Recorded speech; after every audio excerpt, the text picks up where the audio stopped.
Chelsea, the Good Food CFO podcast is currently on hiatus between seasons 11 and 12, but the news does not take a hiatus. And right now, there's a lot happening around the Kroger-Albertsons merger.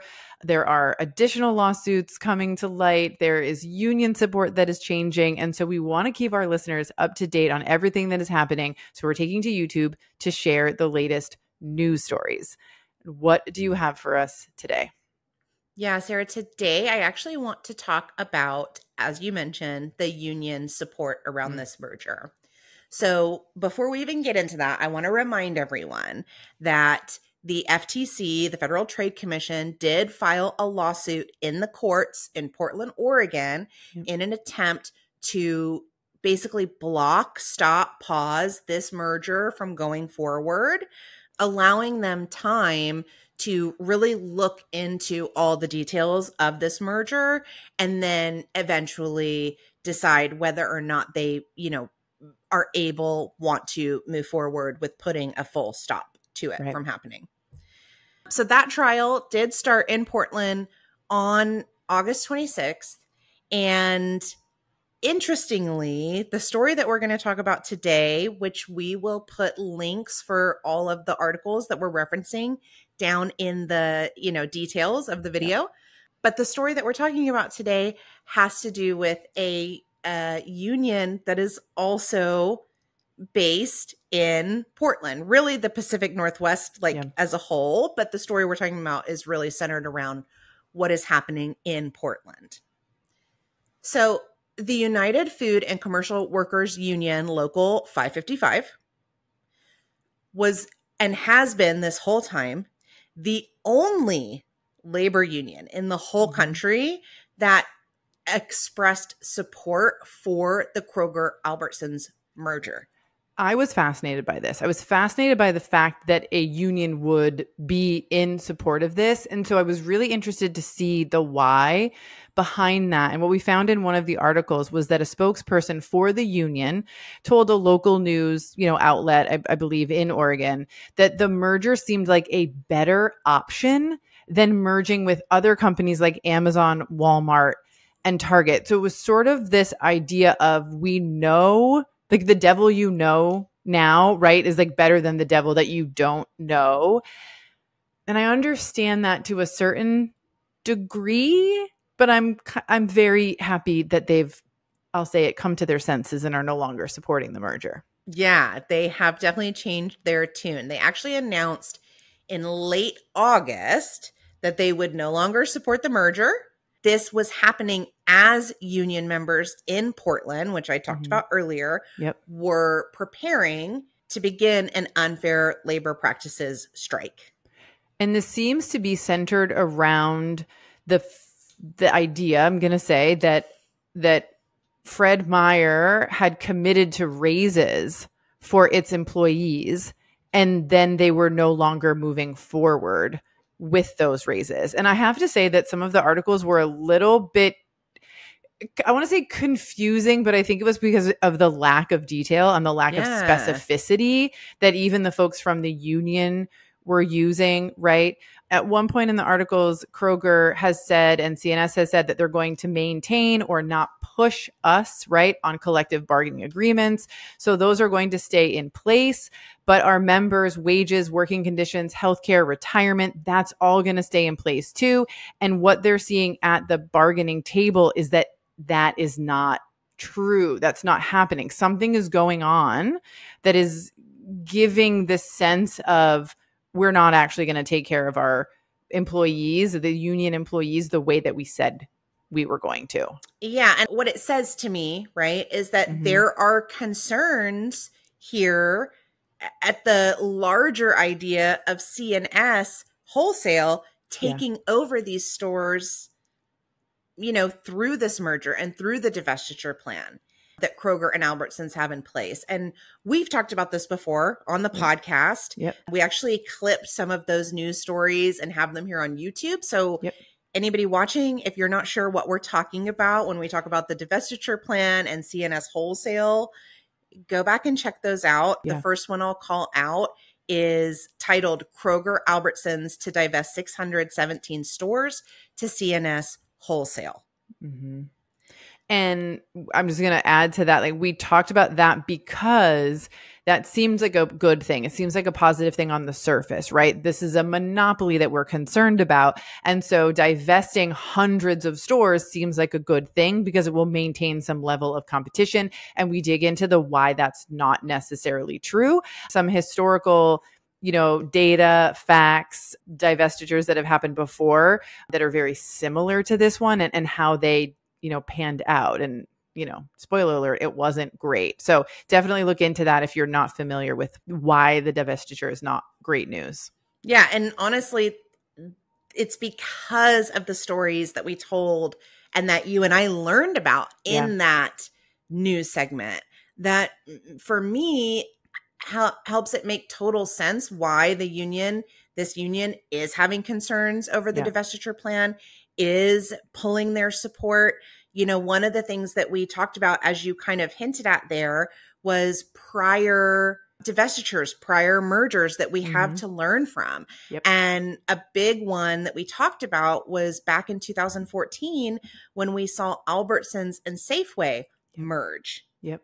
And they also had a divestiture plan and sold off some of their stores to another grocer, Hagen's. Mm-hmm. And Sarah, why don't you remind us what happened in that case? Yeah. Well, I think first I want to talk about the similarities, right? So Hagen's was operating very few retail grocery stores at the time of the divestiture and took on, I don't have the specific numbers in front of me, but it took on over 100 new locations. It was like locations. 140 or something. Right. And so in the news story that you just mentioned, we go through the details of specifically, where Hagen's was, how many stores they took on, and the number of stores that closed or were sold back to Albertsons after the fact.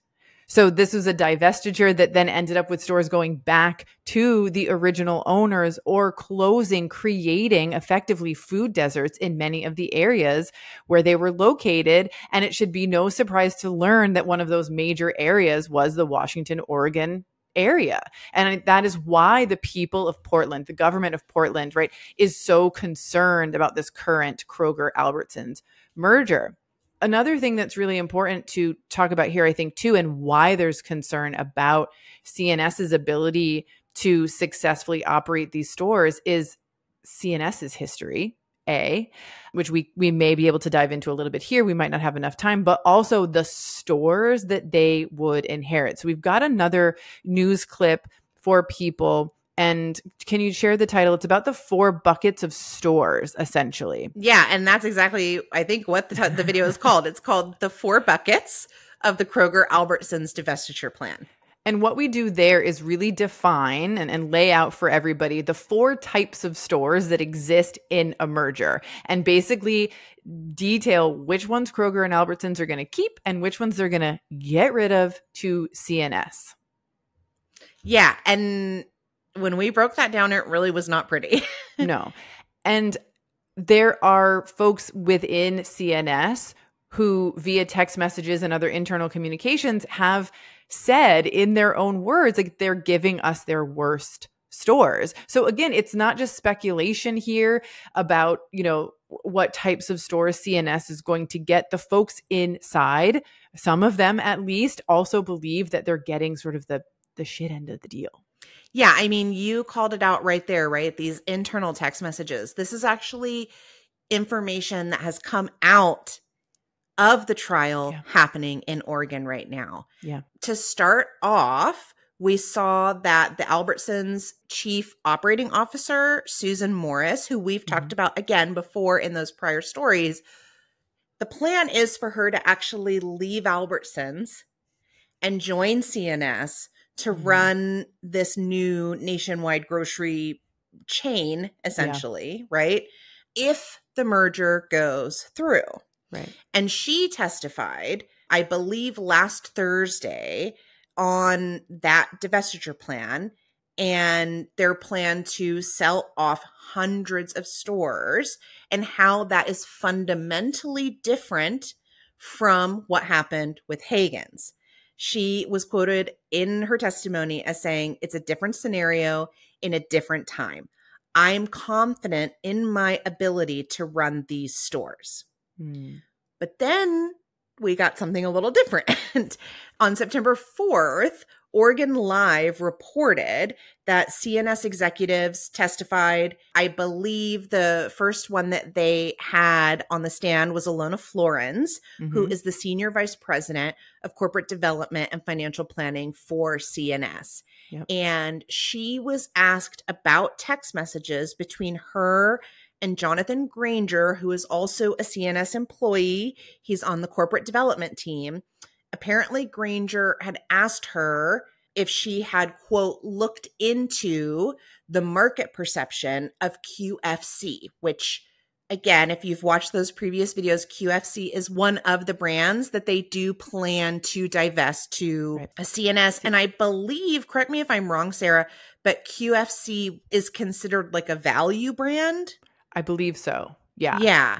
And her response, her text message response was, Kroger gave us their worst chains. Yeah. As you already said. Yeah. And she later goes on to testify that, they had hired a number of advisors, one of them being a real estate consulting firm. And that firm advised against acquiring the stores due to a quality and performance issue. Yeah. And you said it, they hired multiple consultants, advisors, as they really looked at what this divestiture would mean for C&S. And reportedly, the consultants and advisors told them, A, that QFC was a weak brand, that the deal was actually structured in a way that would force C&S to introduce brand new grocery brands in various markets across the country, which again, as these consultants advise, would risk alienating local customers.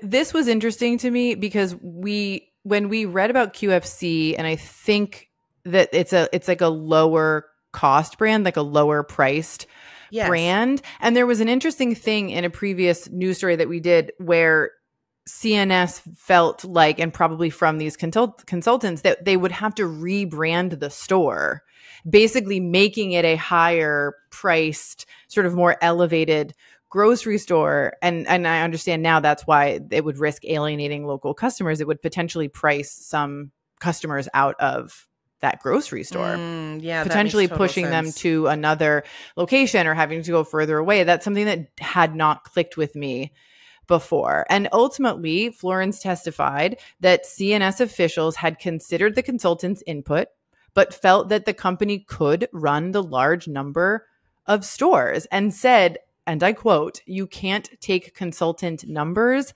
at face value." So then why did you hire them? Right? I mean.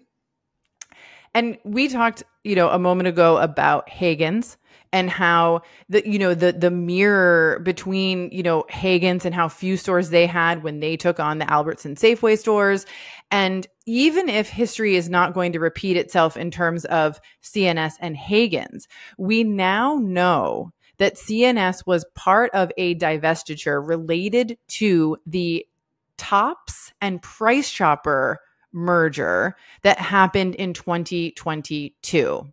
So to back up a bit, right, and to reiterate, federal and state regulators have sued to block this Kroger-Albertsons merger, and they argue that C&S won't have the scale to be a viable competitor and that its inexperience in retail would further weaken its odds of success. So that's an important bit, right? So it's not just we don't want Kroger-Albertsons to merge. We're also now taking into account that this divestiture, the FTC doesn't believe is going to actually create competition. Now, the executives at Kroger and Albertsons, of course, are arguing that, like, yes, they can. The C&S execs are saying, like, we can do it. But here's the information about the Tops Price Chopper piece of this and what this means, I think, to C&S's potential. So C&S acquired Grand Union stores as part of a 2022 divestiture deal in the small merger of Price Chopper and Tops Markets, and those stores are struggling. The Grand Union stores didn't meet the growth projections that were reported to the FTC prior to the sale, right? So that's an important note here. They made claims that there would be, certain growth projections that would be met, and they haven't been met. And, quote, to this day are still underperforming. Now, interestingly, I have a personal note here that in my hometown of Scranton, Pennsylvania, and like the surrounding cities, there are Price Choppers, and no less, I believe, than 2 Price Choppers have closed in recent years. Also, interestingly, I had no idea that this merger had happened. My family members have been complaining about the price increases at Price Chopper for a while. And it used to be the store that my family shopped at. And so it's just a really interesting thing to hear that C&S was a part of this, divestiture, and it's not going well. And in fact, some stores have closed and other stores are certainly underperforming, as being reported by Grand Union itself. Yeah. Here's another thing that really stung me from this article. Florence is quoted as texting to another employee of C&S, Dan Franciselli. She says, right now, I think we should buy all the Tops divestiture stores, LOL. I figure if we buy them, then they are happy and you could spend a year or so finding other buyers.